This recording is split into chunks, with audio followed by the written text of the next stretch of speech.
कांग्रेस नेता सचिन पायलट ने चौथ का बरवाड़ा में टोंक सवाईमाधोपुर से कांग्रेस के उम्मीदवार हरीश मीणा के समर्थन में जनसभा की।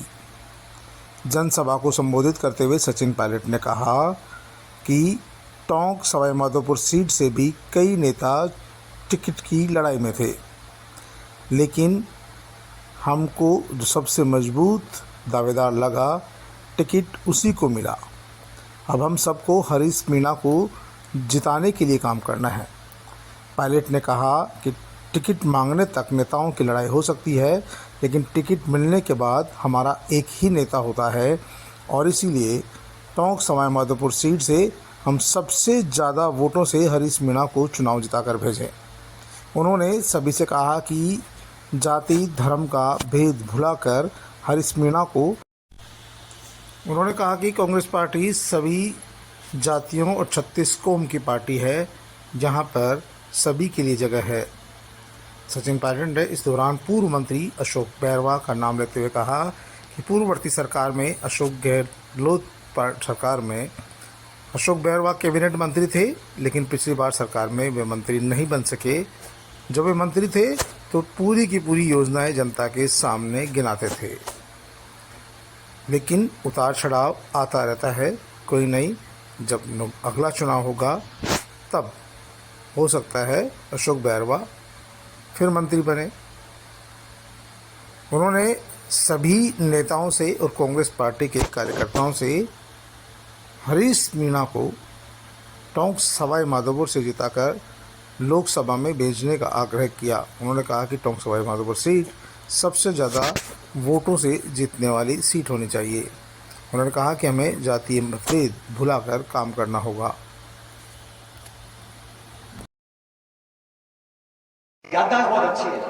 पिछली बार कांग्रेस सरकार में मंत्री थे, कौन से डिपार्टमेंट था? सामाजिक न्याय, जनसंपर्क और ऐसा जनसंपर्क करते थे, भाषण देते तो एडी जमीन पे रहती नहीं थी, पंजों पे खड़े होकर सरकार कहता है याददाश्त है, सारी स्कीम सारे प्रोग्राम याद करते थे और बहुत अच्छा पता, और कैबिनेट के मंत्री थे पिछली कांग्रेस सरकार में। यही तो पीड़ा है अशोक जी, इस बार अपन रह गए, अपन मंत्री बनते तो और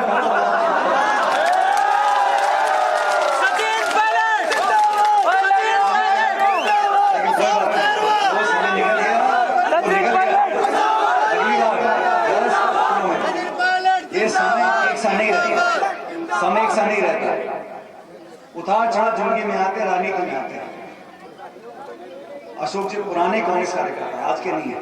इस बार भी जब चुनाव विधानसभा के हुए थे तो मैंने कहा कोई कुछ भी करे, तो टिकट मांगने वाले लोकसभा के टिकट 50 लोग टिकट मांग रहे थे।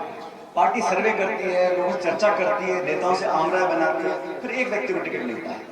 अब सबने मन बनाया, पार्टी ने मनाया, सर्वे करवाया, फीडबैक लिया कि हरीश मीणा जी सबसे मजबूत हमारे उम्मीदवार होंगे, इसलिए हम सब मिलकर हरीश जी का समर्थन कर रहे हैं। ऐसे खंडार से बहुत लोगों ने टिकट मांगे, बहुत खींचतान हुई।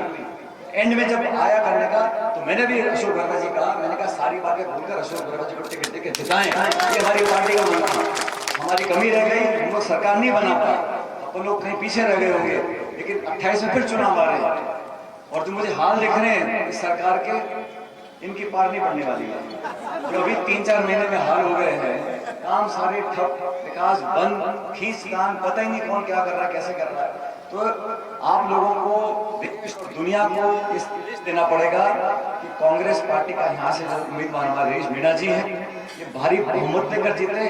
जैसे दानिश जी ने कहा कि जीत हो तो 25 लोकसभा क्षेत्र है, अपन जीत जाए, और छोटी मोटी हो गई तो मजा नहीं। मोटी जीत हो, साल में सबसे ज्यादा वोटों से कांग्रेस पार्टी वोटों से जीत करने के लिए आपके बीच में आया था। मुझे पूरा विश्वास है हम सब मिलकर एक सुर से यही कह रहे हैं कि हाथ का निशान है, इस पंजे के बटन को दबाएं, हरीश मीणा को जिताकर भेजो, और फिर हम कंधे से कंधा मिलाकर आप लोगों की पूरी सेवा करेंगे।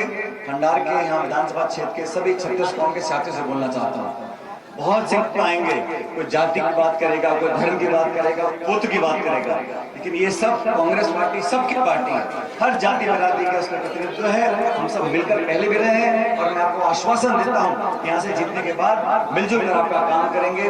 आप लोग बहुत गर्मी में यहाँ बैठे हो, आपका बहुत आभार व्यक्त करता हूँ और जल्द दोबारा के आपसे मिलेंगे। आपको भगवान हमेशा खुश रखे। बहुत बहुत धन्यवाद। राम राम साहब।